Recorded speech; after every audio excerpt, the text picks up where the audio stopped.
Hey, it's really a pleasure to read with dear friends and wonderful poets. And how's the sound level on this? All right? I am recovering from eye surgery, which happened earlier this year, and I'm doing pretty well.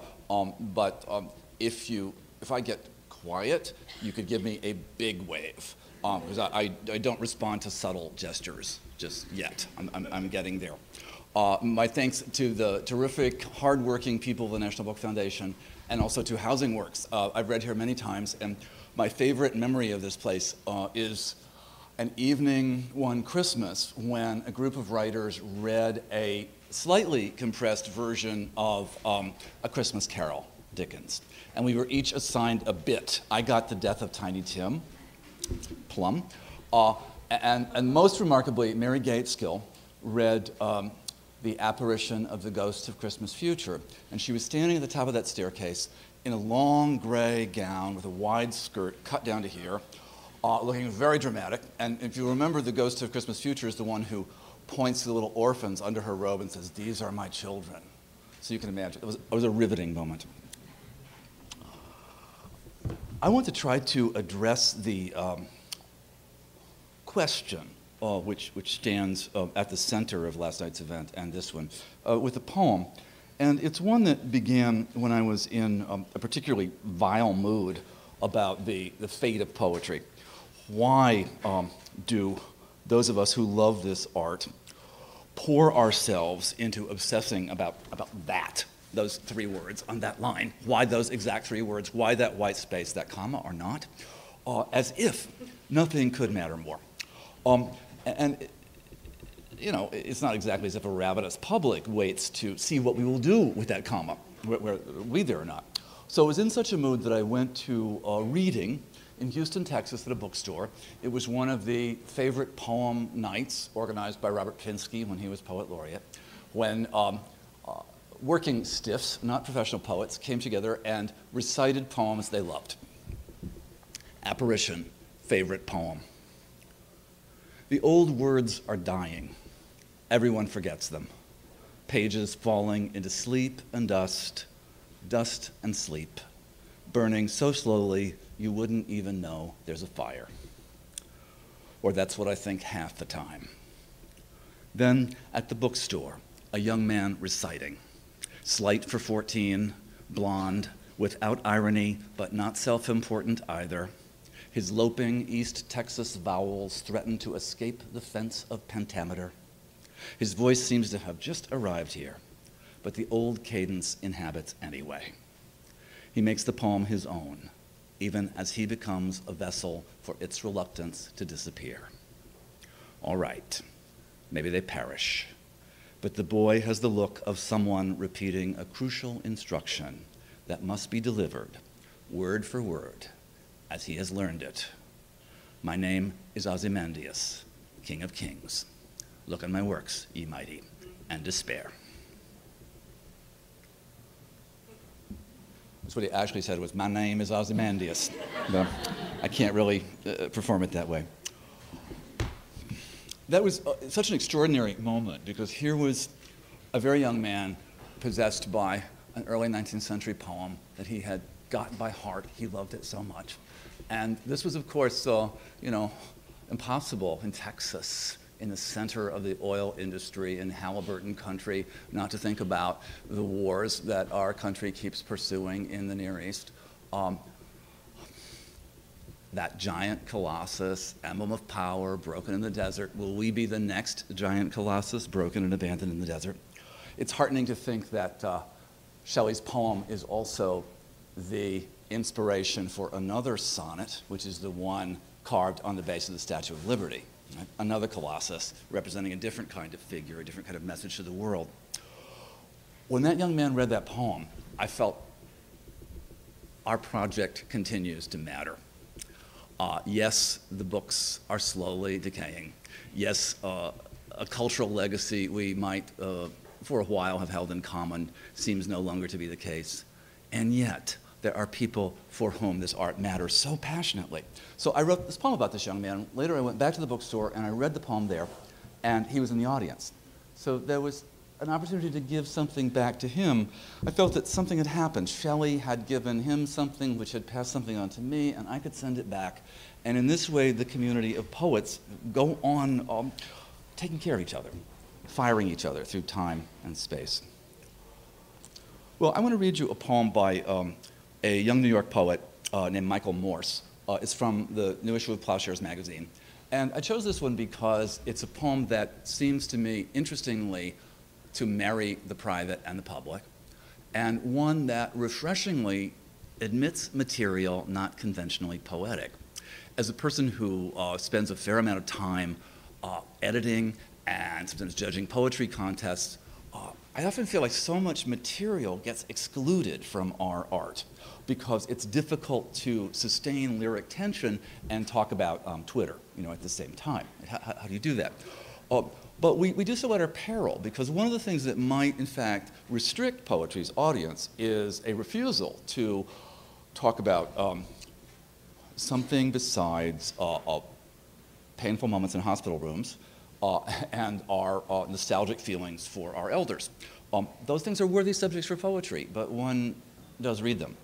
So this refreshingly does something else. This is by Michael Morse. It's called Void and Compensation, Facebook. My friends who were and aren't dead are coming back to say hello. There's a wall that they write things on. They have status updates. What are you doing right now? For the most part, they seem successful. They have children, which I can only imagine. The hairy kid we called Aper, I haven't heard from him and wonder if in every contact there are apologies inherent for feelings hurt and falling out of touch. I'm sorry, in the way that dogs out back bark at the nothing they're trying to name. Now the missing turn up online, the imminent unheard becoming memory. We have conversations that are flat, or we speak to one another in threads, a wall more kind than faces posted downtown when tower dust settled and sky went blue again. When Leo died, we couldn't believe he wasn't hiding, that his laugh would not sound out, announce his return. What a laugh, goofy, his, purely his, and out loud like a dog barking at stars. Something heavenly, an application against insults or things that spill. That was Leo, and he left. I don't think he meant to go before he found some beloved and made someone in and not of his image. I want to find Leo on Facebook. I want to discover that he's a chemist and tell him it's like high school all over with so much living. It was nice to be done and to see and hear from you after so long. You seem great. You look exactly the same.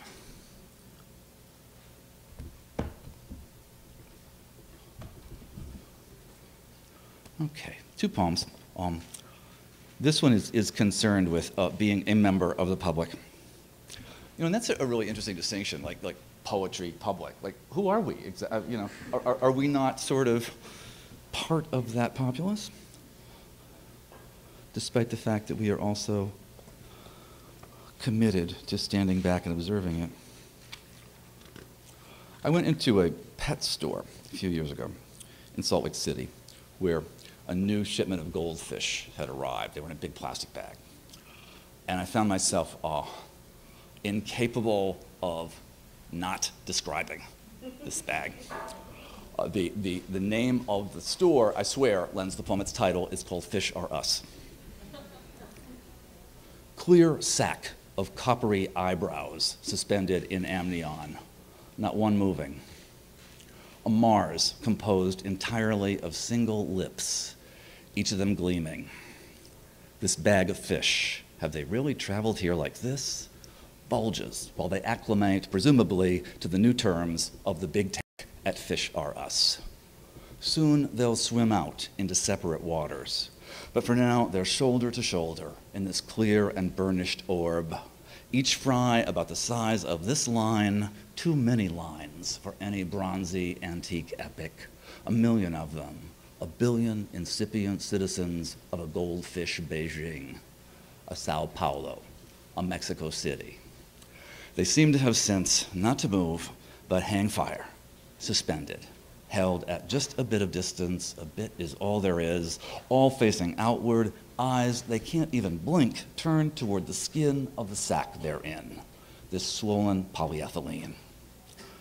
And though nothing's rippling but their gills, it's still like looking up into falling snow, if all the flakes were a dull, breathing gold, as if they were streaming toward not us exactly, but what they'll be. Perhaps they're small enough, live sparks for sale at a nickel apiece, that one can actually see them transpiring. They want to swim forward, want to eat, want to take place. Who's going to know or number or even see them all? They pulse in their golden ball. Now, I'll end with a poem that was composed under sort of odd circumstances. This was a commissioned poem. The New York Times asked a number of poets to write something in response to the anniversary of the fall of the Berlin Wall. And being happy to have an assignment, I said, sure. And then I tried to write the poem. And I tried to write the poem. I had never been to Berlin. I'd never seen the Berlin Wall. My knowledge of it is entirely mediated. And this is, in fact, one of the great struggles for American poets attempting to address what we would conventionally think of as political life. You know, if your poetry is founded in perception, in subjective engagement with the world, and the evidence that your senses provide to you, how do you talk about things that you're not present for? And yet those things for which we are not present so thoroughly shape us all. Well, I was honestly about ready to call up and resign my commission when I saw some photographs that changed my mind. You know, the beautiful, well, not conventionally beautiful, but really intriguing walls that workers put up around construction sites in Manhattan, buildings being gutted or under construction, and how complex those walls become. My friend John Masterson took some extraordinary photographs of them. The lesson. Some workers put up a wall on 25th Street, plywood sheathing a frame of 2x4s to seal the building they'd gut and remake. Then they added layers, stacks of metal pipe bound with black webbing, a layer of permits, photocopied signatures far removed from whatever hand inscribed them. Then a blue expanding ladder, hydraulic, squatting on its haunches. My friend John took pictures of the whole unlikely and elaborate composition, barrier and palimpsest, warning and advertisement. How could you not look at it with its tears and concealments? And though such photos might aestheticize, allowing us to stand at a distance from the wreck of things, I think his do something else. In this way, I began to look at walls. Decaled plexi between my face and the back of the cab driver's head. Blue shroud on 16th, like the robe of Venus rippling over the entry of Pottery Barn. The insidious barrier, who could put their hands on it, dividing me and the dark young men under the scaffolding on my corner, smoking by the door of the technical school. All going back somehow to the story one of my teachers told. Voice slipping to a register we'd never heard in our room's calm rows. How a lover, desperate to reach the beloved on the other side, strapped himself to the underside of a car, face pressed up into the metal, the back of his head inches above the pavement. How he tried to refuse, with his own body at least, the sundering of his city. Did he live? Did he ever arrive?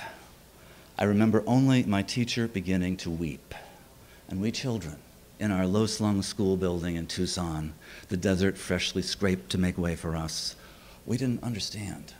What was the lesson? John's pictures brought that back, and how, decades later, the night they first scaled the wall, the people at the top reached down to pull up the others and shouted, "Come on, come on." When the guards turned the water cannons on them, they sprayed back from open bottles of champagne. Then the broken chunks appeared in the hands of those who had loosened them, fragments of concrete glazed with spray paint, scarred with sledgehammer and chisel, instruments of union, a demanding beauty about them, whatever was scrawled, perhaps capable of realigning, as words In what language? Something barely spoken yet. Thank you.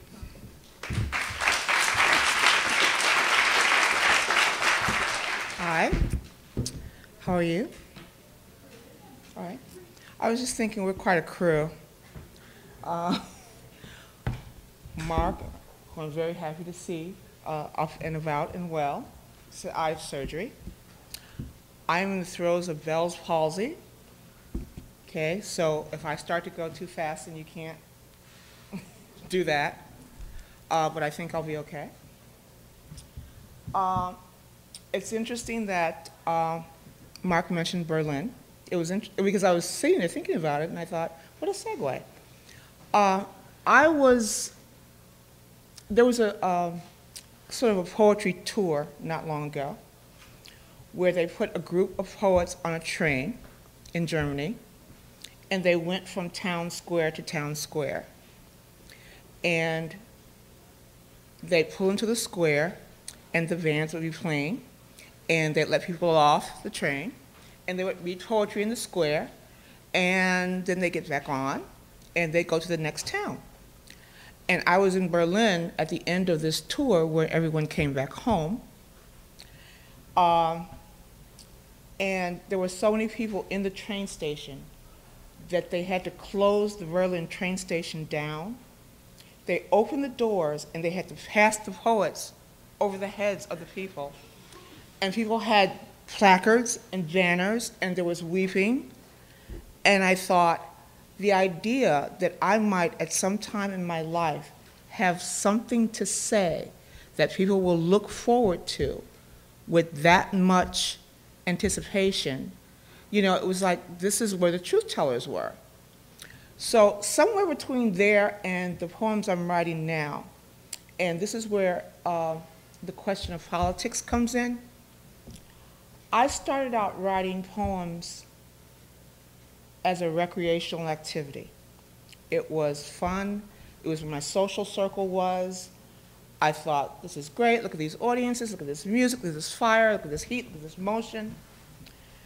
And somewhere along the line, it now becomes pretty much the only way I have to establish my own emotional and political root, because I did not get that from my family.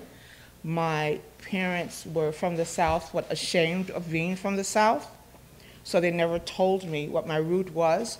So now I find that my poetry is basically the only way I have of establishing in a lot of ways who I am. So between making that grand pronouncement and finding out where I stand in the world, that's where my poetry works, in there. So I'm still gradually uncovering things in my work and trying to figure out if I'm part of a public, I mean, I wasn't for a long time because there was a chasm between the so-called, you know, people who were doing, I guess for lack of a better term, performance poetry and established academic poetry. So we felt like rebels, but a lot of that was fright. And I always wanted to think that there was one collective voice. And the longer I examined the community, and the more I met people who I thought were beforehand inaccessible, honestly, I just thought, oh, Mark Doty, you're kidding me, right?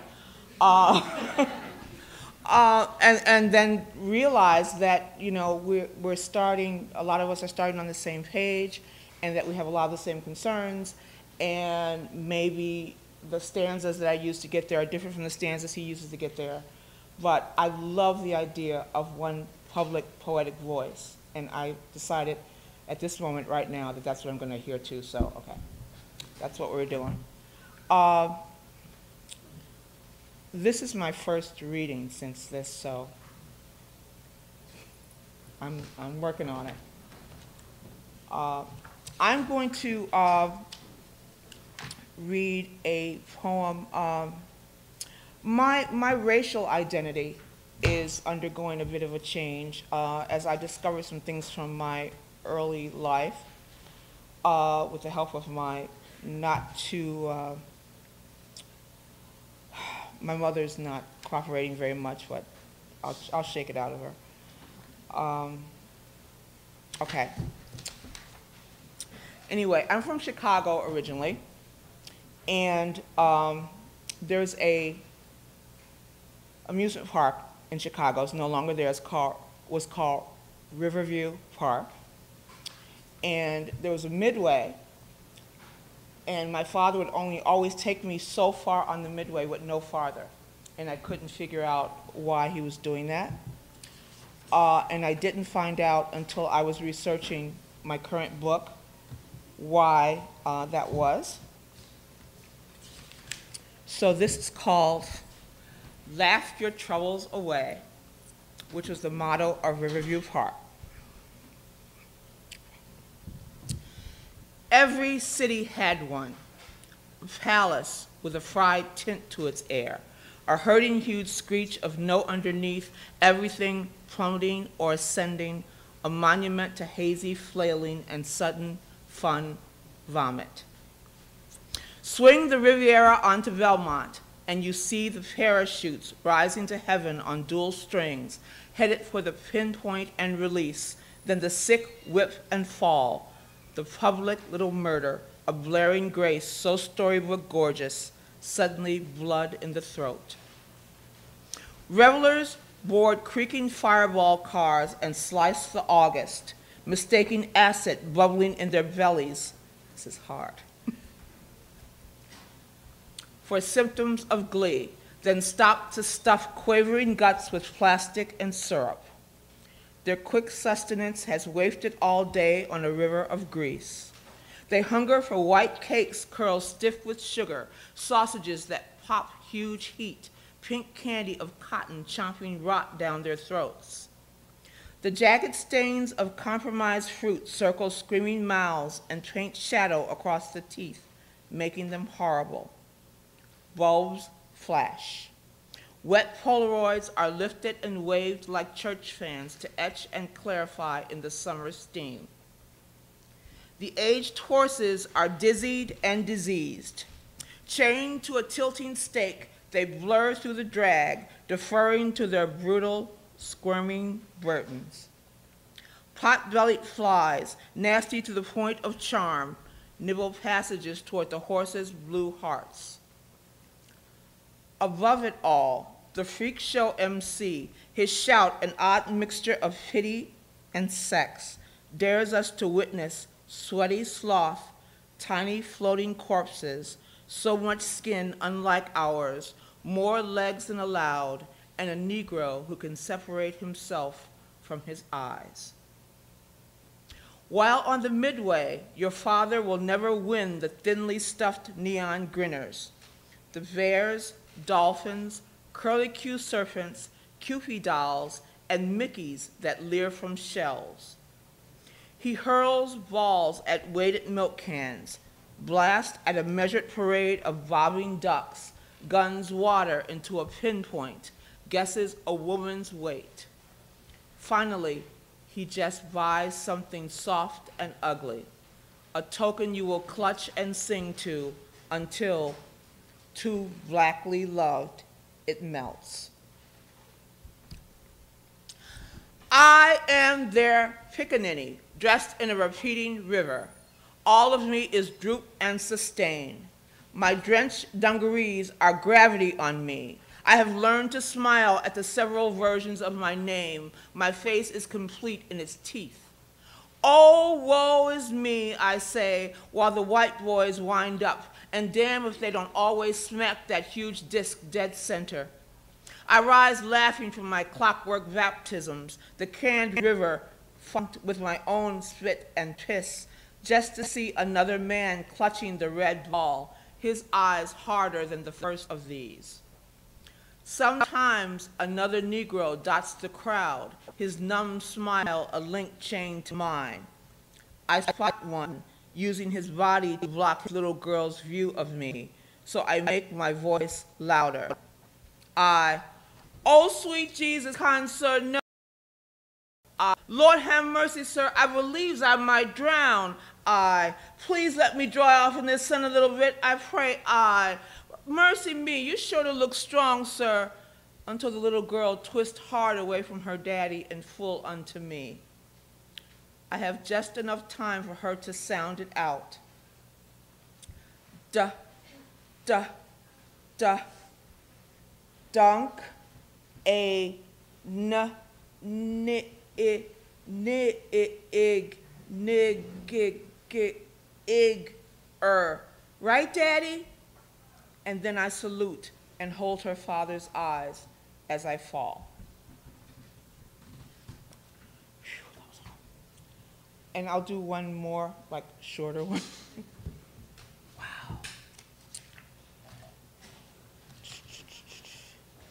Wow. This book is about my parents coming up from the South to the North, coming up from the South to Chicago in the 50s, and about growing up the first generation up north.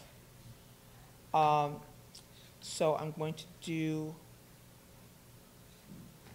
one more short one. I have a question. Can you understand me? Honestly? Because like from my side, it's like, oh my, I can't understand anything I'm saying. Okay. So this is Great Migration. Between 1916 and 1970, more than 500,000 African Americans left the South and migrated to Chicago. So, mamas go quietly crazy, dizzied by the possibilities of a kitchen, patiently plucking hairs from the skin of supper. Swinging children from thick forearms, they hum stanzas riddled with Alabama hue and promises Jesus may have made. Homes swerve on foundations while inside the women wash stems and shreds of syrup from their palms and practice contented smiles, remembering that it's a sin to damn this ritual or foul the heat-sparkled air with any language less than prayer. And they wait for their men, men of marbled shoulders and exploded nails, their faces grizzled landscapes of scar and dissent. These men stain every room they enter, drag with them a stench of souring iron. The dulled wives narrow their eyes, busy themselves with clanging and stir, then feed the sweating soldiers whole feast built upon okra and the peppered necks of chickens. After the steam dies, chewing is all there is. The slurp of spiced oil, the crunch of bone, suck of marrow. And then the conversation, which never changes, even over the children's squeals. They say it's better up there, it begins, and it is always the woman who says this, and the man lowers his head to the table and feels the sun collapse beneath his shirt.